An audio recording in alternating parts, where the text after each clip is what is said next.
Sanjana bad అనుకుంటుంటే ఇప్పుడు Sanjana good అవుతుందిగా. Big boss ఎప్పుడైతే ఆమె లోపలికి పిలిచి ఆమె కాంప్లిమెంట్స్ ఇచ్చాడో ఆటోమేటిక్ గా మనకు కూడా ఆమె మీద ఒక కన్సర్న్ ఏర్పడింది. నైట్ ఎపిసోడ్ కంటే ముందు వరకు ఒక విలన్ లాగా చూసాము, ఈసారి ఎలిమినేషన్ లో ఖచ్చితంగా ఆమె ఉంటది అన్న ఫీలింగ్ కలిగింది. కానీ ఎప్పుడైతే ఆ రూమ్ లో పిలిపించి బిగ్ బాస్ మాట్లాడాడో అప్పుడు కన్సర్న్ ఏర్పడింది. ఓ ఈమె ఇప్పుడు అవక్కర్లేదు ఎలిమినేషన్, ఈమె అవుతుందా లేకపోతే సంజన అవుతుందా లేకపోతే సుమన్ శెట్టి అవుతాడా అనుకున్న టైంలో సంజన సేఫ్ అయినట్టు అనిపించింది. హాయ్ హలో నమస్తే, I am Siddhu, welcome to Siddhu's BB talks, raw real reviews of Bigg Boss. నిన్న నైట్ చూసిన ఎపిసోడ్ లో అసలు ఎవరెవరు ఏంటి, అసలు వాళ్ళ వాళ్ళ స్ట్రాటజీస్ ఏంటి స్పష్టంగా తెలుస్తుంది. మనీష్ సైలెంట్ గా ఉన్నాడు first day second day, complete observe చేస్తా ఉన్నాడు ఏం జరుగుతుందా అని. ఇప్పుడు నేను గ్రూప్ లాగా ఆడను, నేను ఇండివిజువల్ గా ఆడతా అని మొదలు పెట్టాడు. మరి బిగ్ బాస్ కావాల్సింది అదే కదా, అందరం కలిసి మంచిగా ఉండడం, బాగుండడం, ఫ్రెండ్లీగా టీమ్ లాగా వెళ్ళడం కాదు, ఎవరికి వాళ్ళు ఇండివిజువల్ గానే ఆడాలి, అదే కదా మనిషి అదే అంటున్నాడు. అందుకే నేను హైలైట్ అవ్వాలి అనుకున్నాడు, ఇప్పటి వరకు హైలైట్ అవ్వాలా. ఇక్కడ ఇమ్ముతో గొడవ పెట్టుకోవడంతో ఖతం హైలైట్. హలో నమస్తే. నమస్తే రామ్జీ, ఏం చేస్తున్నారన్నా? షూటింగ్ ఈ మధ్య మొదలు పెట్టాను కదా, సిద్ధు బీబీ టాక్స్ అని బిగ్ బాస్ సంబంధించి. అదే షూటింగ్ చేస్తున్నా. షూటింగ్ చేస్తున్నారా? చూస్తున్నారా మీరు బిగ్ బాస్? ఇక చూడాలి కదా మరి, ఇక రివ్యూస్ ఇవ్వాలంటే మరి చూడకుండా రివ్యూస్ ఇవ్వలేం కదా. మైండ్ మాత్రం గట్టిగా ఫాలో అవుతున్నారా? తప్ప కాదు, రివ్యూస్ ఇవ్వాలంటే తప్పదు కదా చూడక. 4 సీజన్ 4 వరకు చూసా, 5, 6, 7, 8 చూడలేదు, ఎందుకంటే అంత బాగా అనిపించలేదు నాకు. సరే 9th ఎందుకో బాగా చేస్తారేమో అనిపించింది, సరే చూద్దాం అని చెప్పి రివ్యూస్ కూడా మొదలు పెట్టా. ఆ నమ్మకంతో బాగా చేస్తాడు నమ్మకంతో రివ్యూస్ అయితే చేస్తున్నా. అగ్ని పరీక్ష నుంచే రివ్యూస్ చేస్తున్నా. ఇప్పటి వరకు అయితే 3 days 4 days అయింది, కానీ ఏం మజా అనిపించలేదు. రాత్రి కొంచెం కిక్ వచ్చిందన్న. ఇక్కడ కిక్ వచ్చింది. రాత్రి ఏంటంటే ఒక వేస్ట్ చపాతీ వేస్ట్ చేశారని చెప్పేసి, డస్ట్బిన్ వేశారని చెప్పేసి దాని మీద ఒకటి గొడవ స్టార్ట్ అయ్యింది. ఈ మధ్యలో ఎంటర్టైన్మెంట్ ఏంటంటే ఈ మన ఇమాన్యువల్ వచ్చేసింది, కాస్త లేడీ గెటప్ వేసి కాస్త ఒక చిన్న ఎంటర్టైన్మెంట్ ఇచ్చాడు. దాన్ని కొంచెం కంటిన్యూ చేస్తుంటే బాగుండేది. ఉప్పల్ బాలు లాగానా? ఉప్పల్ బాలు ఇక్కడ కమెడియన్ కాబట్టి అతని నుంచి మనం కామెడీ ఎక్స్పెక్ట్ చేస్తాం. అంతకు ముందు సీజన్ లో ఒకసారి అవినాష్ వచ్చాడు, ఎంటైర్ సీజన్ ఎండింగ్ వరకు బాగా దంచుకొట్టాడు కామెడీతో. కామెడీ సింపతి 2 కొట్టేశాడు. అసలు ప్రోగ్రామ్, అసలు బిగ్ బాస్ ముఖ్య ప్రోగ్రామ్ అసలు కంటెంట్ ఎంటర్టైన్మెంట్ కదా, పబ్లిక్ కి ఎంటర్టైన్మెంట్. అదే ఇమ్ము సరిగ్గా ఎందుకు కామెడీ చేయట్లేదు అని చెప్పి కొంచెం సాటిస్ఫాక్షన్ లేకుండే, కానీ ఉప్పల్ బాలు లాగా గెటప్ వేసుకొని వచ్చి అలా మాట్లాడడం అనేది బాగుంది. దానికి కొద్దిగా పెంచుకుంటే బాగుండేది. పెంచాలి, పెంచాలి. దానికి కొంచెం ఒక 5 minutes పెంచుంటే పబ్లిక్ గా ఇంకొంచెం బాగా వెళ్ళేదన్న ఆలోచన వచ్చింది నాకు. ప్రతి ఎపిసోడ్ లో ఇమూది ఉండాలి కంపల్సరీ, లేకపోతే నచ్చదు మనకి. అది కొంచెం డిసప్పాయింట్. ఆ తర్వాత సంజన మీద చాలా నెగిటివిటీ ఉండే. అవునవును, నువ్వు కాల్ చేయకముందు సంజన మీద పబ్లిక్ అంటే ఇక్కడ ఏదో కంటెస్టెంట్, బిగ్ బాస్ కంటెస్టెంట్స్ ఉన్నారు, వీళ్ళందరూ కూడా సంజన మీద ఒక టైప్ ఆఫ్ ఫోకస్ పెడుతున్నారన్న ఆలోచన అయితే నాకు కలిగిందన్న. అది బిగ్ బాస్ కూడా యాక్సెప్ట్ చేశాడు అనిపిస్తుంది రాత్రి నేను చూసిన తర్వాత కూడా. అంటే సెలెక్ట్ చేసుకోండి ఒకరినే, మీకు ఒక అవకాశం ఇస్తున్నాను, మీకు ఫుల్ రైట్స్ ఇస్తున్నాను, మీరు మీ బిగ్ బాస్ సంబంధించిన ఫస్ట్ క్యాప్టెన్ కావడానికి మీకు అవకాశం ఇస్తున్నాను అంటే ఇప్పుడు దాకా ఎవరికి ఇవ్వలేదు. నేను ఎందుకంటే ఫస్ట్ సీజన్ నుంచి నేను ఫాలో అవుతున్నా. అంటే ఇక్కడ ఒకటి వెయిట్ ఇక్కడ ఏంటంటే అందరం నెగిటివ్ అనుకుంటున్నాము, అందరూ ఆమెకు యాంటీగా ఉన్నారు, కానీ బిగ్ బాస్ ఏమంటాడంటే కన్ఫెషన్ రూమ్ లో పిలిపించి మీరు ఒక్కరే జెన్యూన్ గా ఉంటున్నారు, మీకు ఏది అనిపిస్తే అది, మిగతా వాళ్ళు డ్రామా చేస్తున్నారు కాబట్టి మిమ్మల్ని సెలెక్ట్ చేసుకున్నా అంటాడు. అంటే బిగ్ బాస్ అన్ని తెలుసు కదా. నాకు అదే అక్కడ ఇప్పటి వరకు ఒక కంటెస్టెంట్ కన్ఫ్యూజ్ రూమ్ లోకి పిలిపించి ఇలాగా ఏ సీజన్ లో జరగలేదా? ఫస్ట్ టైం అంటున్నావా? సెలెక్ట్ చేసుకున్న వాళ్ళే క్యాప్టెన్సీ గా ఉంటారు, మిగతా వాళ్ళు క్యాప్టెన్సీ గా ఉండరు అని చెప్పేసి తనకు ఒక అవకాశం ఇవ్వడం అనేది ఇక్కడ ఒక టర్నింగ్ పాయింట్ అనిపిస్తుంది. ఇక్కడ గమనించాల్సింది ఏంటంటే ఎప్పుడు చెయ్యంది చేస్తున్నారు అంటే మంచిది, అది ఎప్పుడు చేసినయే మళ్ళీ చేస్తున్నారు అంటే చిరాకేస్తుంది కదా. ఏంట్రా లాస్ట్ టైం చూసారు కదా మళ్ళీ చేస్తున్నారు వీళ్ళు అనిపిస్తుందా లేదా? అక్కడ క్యాప్టెన్సీ ఎంచుకునే విషయంలో కొంతవరకు డిసప్పాయింట్ జరిగిందని నా ఆలోచన. ఏంటంటే టాస్క్ పెట్టారు, మొత్తం రాడ్లు పీకాలన్నారు, బాగుంది ఆ టాస్క్, బాగుంది, ప్రెజెంటేషన్ బాగుంది. మెయిన్ గా ఇక్కడ మాత్రం మనీష్కి సింగిల్ గా ఉంటుండు, టీమ్ మెంబర్ గా ఉండొద్దు, నాకంటూ ఒక ఐడెంటిటీ రావాలి అని అతను ప్లాన్ లో ఉన్నాడు. 3 days ఆగాడు కానీ ఇప్పుడు మొదలు పెట్టాడు. ఇక అంటే అందరూ తనను చూడాలి, కెమెరాలు తనను చూడాలంటే తన హైలైట్ అవ్వాలంటే ఎవరు చేయాలి కదా, ఇంతవరకు చేయాల. ఇమ్ముతో గొడవ వేసుకున్నాడు. అక్కడ నిజంగా ఇమ్ముతో అంత గొడవ పెట్టుకోవాల్సిన అవసరం లేదు యాక్చువల్లీ, కానీ కంటెంట్ కోసమే, ప్రోమోలో పడడం కోసమే అలా చేయాల్సింది. ఇప్పుడు వాళ్ళు వెళ్ళింది ఎందుకు, తిని పడుకోవడానికి కాదు కదా, కంటెంట్ క్రియేట్ చేయాలి, ఫన్ క్రియేట్ చేయాలి, గొడవలు పెట్టుకోవాలి. బిగ్ బాస్ చూసే వాళ్ళకి ఏదో ఒకటి కనపడాలి స్పెషల్ గా. తింటాం, పడుకుంటాం, లేస్తాం అంటే ఎవరికి మనకెందుకు, మనం ఏం చూడాలి ప్రోగ్రామ్. కాన్సెప్టే అది కదా. అందులోకి వెళ్ళి వాళ్ళు ఏమైనా కొట్టుకుంటున్నారా, తిట్టుకుంటున్నారా. ఇప్పుడు బయట కూడా ఎవరైనా ఇద్దరు గొడవ పడ్డారనుకో, వెహికల్ మీద పెట్టలు అందరూ ఆగి చూస్తూ ఉంటారు వాళ్ళని. ఇది అంతే. సో అలా కంటెంట్ క్రియేట్ చేయలేదు అనుకో. కొంతమంది మొన్న శ్రీజ అంటుంది, నువ్వు ఫుటేజ్ కోసం చేస్తున్నావు సంజన అని, ఫుటేజ్ కోసం చేస్తున్నావు, కంటెంట్ కోసం చేస్తున్నావు అంటే మీరు వెళ్ళింది ఎందుకమ్మా, కంటెంట్ క్రియేట్ చేయడానికే, ఫుటేజ్ ఇవ్వడానికే వెళ్ళారు కదా. ఒంటరి అవ్వడం కూడా ఆమె ప్లానే. అందరి ఒకవైపు ఉండి ఒకరిని ఒంటరి చేస్తే జనాలకి ఒకటి విలన్ గా చూస్తారు, లేదంటే సింపతి వస్తుంది. ఎట్లా, నెగిటివ్ గానా పాజిటివ్ గానా? అంటే నేను నా యాంగిల్ లో చూసుకుంటే, అది పబ్లిక్ యాంగిల్ లో చూసుకుంటే పాజిటివ్ యాంగిల్, కంటెస్టెంట్ లోపల బిగ్ బాస్ షో లోపల చూసుకుంటే నెగిటివ్ యాంగిల్. విషయం ఏంటంటే బిగ్ బాస్ కనుక కన్ఫెషన్ రూమ్ లోకి పిలిచి ఆమెకు అట్లా కాంప్లిమెంట్ ఇవ్వకపోతే ఆమె మీద అందరు నెగిటివ్ ఉండేవాళ్ళు. ఎప్పుడైతే నేను ఆ విషయంలో మాత్రం బిగ్ బాస్ అప్రిషియేట్ చేస్తాను, అప్రిషియేట్ చేస్తాను. ఎందుకంటే పబ్లిక్ లెక్క ఇప్పటి వరకు ఆమె నిజంగానే పబ్లిక్ లెక్క ఇప్పుడు దాకా ఫోటో కావాలి చాలా. ఇప్పుడు కన్ఫెషన్ రూమ్ లెక్క పిలిపించిన తర్వాత బిగ్ బాస్ తనకు ఒక కాంప్లిమెంట్ ఇవ్వడం ఏదైతే జరిగిందో, ఓకే ఇది జెన్యూన్ గా కనపడుతుంది. అంటే బిగ్ బాస్ అలాంటి వ్యక్తే ఆమె మీద ఫోకస్ పెట్టి బిగ్ బాస్ అని చెప్పినట్టే మాత్రం ఇప్పుడు వరకు పబ్లిక్ లో కూడా ఒక విధమైన నెగిటివ్ థాట్స్ ఉన్నా కూడా ఎవరి మీద తగ్గిన పైన దాన్ని పాజిటివ్ యాంగిల్ గా మార్చుకోవడానికి అవకాశం చాలా వరకు కనపడుతుంది. ఒక విషయం తెలుసా, రికార్డింగ్ ఆపలా చేస్తూనే ఉన్నా. నేను షూట్ లో ఉన్నప్పుడు నువ్వు కాల్ చేసావు కదా, నేను రికార్డింగ్ ఆపలేదు పెట్టినా. మరి ఇది మొత్తం పెట్టేస్తా యూట్యూబ్ లో. ఇది ఎక్స్పెక్ట్ చేయలే కదా నువ్వు. అక్కడ బిగ్ బాస్ అయితే ఇక్కడ సిద్ధు బాస్. అదే అన్నా నాకు జనరల్ గా నేను జనరల్ గా ఒక శ్రీధర్ రెడ్డి అంటే స్టార్ మహిళ లింక్ అప్ కాదు, ఒక రేంజ్ లో ఉంటది. కాకపోతే అందరి లెక్క పోర్ట్రేట్ కాకుండా చాలా మీరు గ్రౌండ్ వర్క్ ఉంటుంది. మీ వర్క్ కూడా చాలా సిన్సియర్ గా ఉంటుంది మీ వర్క్.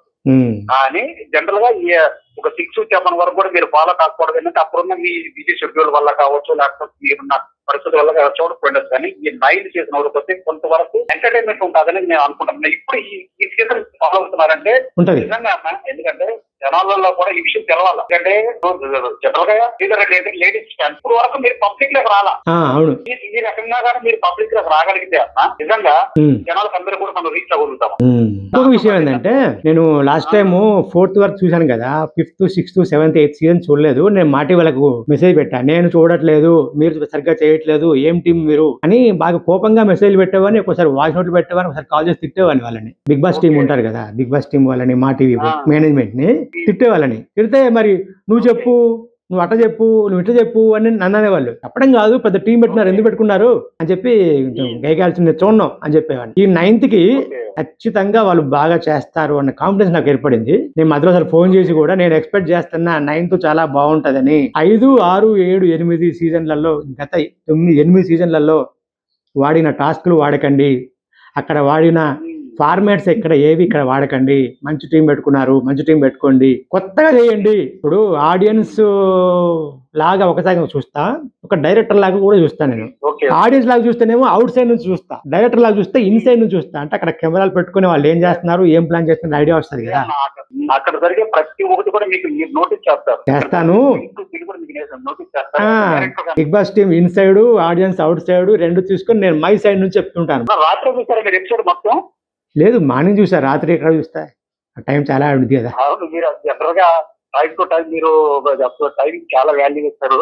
టైం టు టైం ఏంటంటే యాక్చువల్ గా రివ్యూస్ చేయాలంటే నైట్ చూసి వెంటనే దాన్ని చెప్పేసి రిలీజ్ చేసేయాలి. కొంచెం వేరే వాళ్ళు రివ్యూస్ అలాగే చేస్తారు, కానీ నాకు టైమింగ్స్ ప్రాబ్లం. నేను 9:30కే పడుకోవాలి, 10:30 వరకు చూసి అప్పుడు షూటింగ్ చేసి ఎడిటింగ్ చేసి రిలీజ్ చేసే వరకు 11:30, 12 అవుతుంది. అంత టైం నేను దాని బదులు ఎర్లీగా లేస్తా, ఎర్లీగా చూసుకుంటా. దానివల్ల ఏమవుతుందంటే మన రివ్యూస్ వీడియోస్ లేట్ గా పడతాయి. రాత్రి ఎప్పుడో అయిపోయింది, 11:30, 12కి వేస్తే హాట్ గా ఉంటది కదా. నాకు లేట్ గా ఇంత ముందు అయితే 7 o'clock వేసేవాళ్ళు. ఈవినింగ్ 7కి వచ్చాను. బాగా డీల్ నాకు అందరూ ఫోన్లు చేసి ఏంటంటే మీరు బాగా డిలే చేస్తున్నారు, 7 o'clock అంటే ఆల్రెడీ అన్ని రివ్యూస్ చూస్తున్నాము, మళ్ళీ మీది చూడాలంటే మీరు ఎర్లీగా చేయండి లేదా నైటే వేయండి అంటున్నారు. నా లైఫ్ స్టైల్ ని డిస్టర్బ్ చేస్తుంది. ఈ రివ్యూస్ కోసం దేనికోసం నేను రెగ్యులర్ గా ఉండదు. 1 day 2 days 1 week అంటే ఎలాగో చేయగలను, కానీ 100 days కంప్లీట్ గా నైట్ లేట్ గా పడుకొని లేట్ గా లేవడం అది నా వల్ల అయ్యే పని కాదని చెప్పి నేను చూడట్లా. ఈ రీతు చౌదరి అనే వ్యక్తి ఎవరు? అక్కడ చిన్న ఇష్యూ వచ్చేటప్పుడు రీతు చౌదరి. రీతు చౌదరా? ఏమైంది? ఆ అమ్మాయి 100% ఇక్కడ గేమ్ మొదలు పెట్టాలనిపిస్తుంది అన్న నాకు. ఇంకా కొద్దిగా ఆ అమ్మాయి ఆ మహాత్మనే ఉంది అని అనిపిస్తుంది నాకు. ఇంకా మొదలు పెట్టలేదు కానీ లవ్ ట్రాక్ అయితే స్టార్ట్ అయిపోయింది.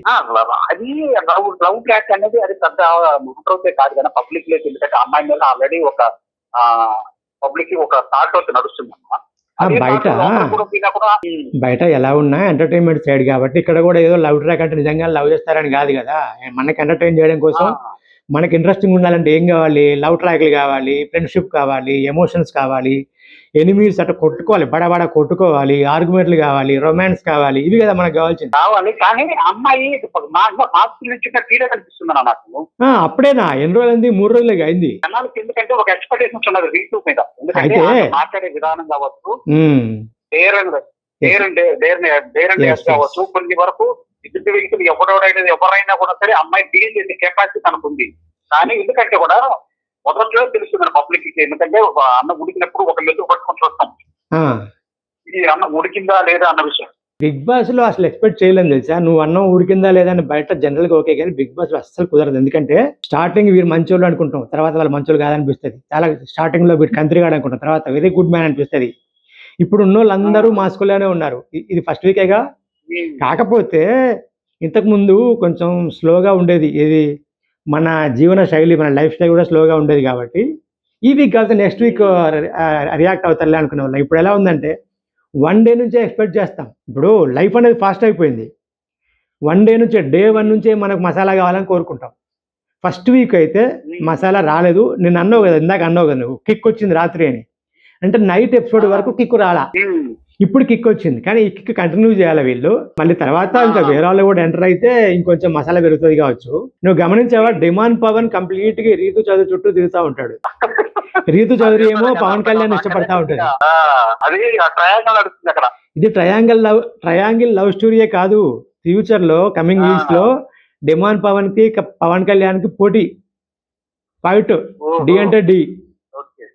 అంతకుముందు ఎప్పుడో 4 లో మోనాల్ ఉండే, మోనాలే నా పేరు, మోనాల్ అనుకుంటా. నేను మధ్యలో చూడలేదు కాబట్టి ఎగ్జాంపుల్ చెప్పలేను. అప్పుడు అభిజిత్ వాకిల్కి మోనాల్ ఉండేది. అట్లా ఇప్పుడు ఇది కూడా అలాగే. మన హరీష్ మంచి స్ట్రాటజీతో వచ్చాడు. ఆయనకి ఒక ఎనిమి కావాలి. ఎవరు? భరణి, మనీష్. ఆయనకి 2 ఎనిమిస్ అవుతారు. ఆయనకు లవర్ కావాలి. తనుజ కోసం ట్రై చేసిండు, తనుజ చెప్పారా అన్నట్టుగా చూసింది. ఇప్పుడు ఫ్లోరాతో ఫ్రెండ్షిప్ మొదలు పెట్టిండు. మెల్లగా ఆమెతో ట్రాక్ నడదాం చూస్తాడు, కానీ ఆమెతో ట్రాక్ అంతా వర్కౌట్ అవ్వదు. సో ఫ్లోరా కూడా వర్కౌట్ అవ్వకపోతే సంజన సైడ్ మొగ్గుతాడు. రీతు ఆల్రెడీ బ్లాక్ అయిపోయింది. ట్రస్టీకి ఏమో ఈయన ఉన్నాడు, మన ఎవరు? మనీష్ కూడా మంచి స్ట్రాటజీతో వచ్చాడు. లవ్ ట్రాక్ కావాలి ఎవరితో ఉన్నా చూస్తే ఆయన మిగిలిన సృష్టి. దమ్ము శ్రీజను మనిషికి నచ్చదు, ప్రియాను ఎవరిని లెక్క చేయదు, బ్రదర్ అంటది అంతే. Brother sister type. అవును, కమింగ్ డేస్ లో ఇలా జరగబోతున్నాయి. ఇంకా చెప్తావా ఎపిసోడ్ గురించి? ఈ ఎపిసోడ్ గురించి అంటే ఇప్పుడు ఆర్మీ నుంచి వచ్చి ఒక పర్సన్ వచ్చాడు కదన్నా, పవన్ కళ్యాణ్. ఇది కళ్యాణ్ గారు.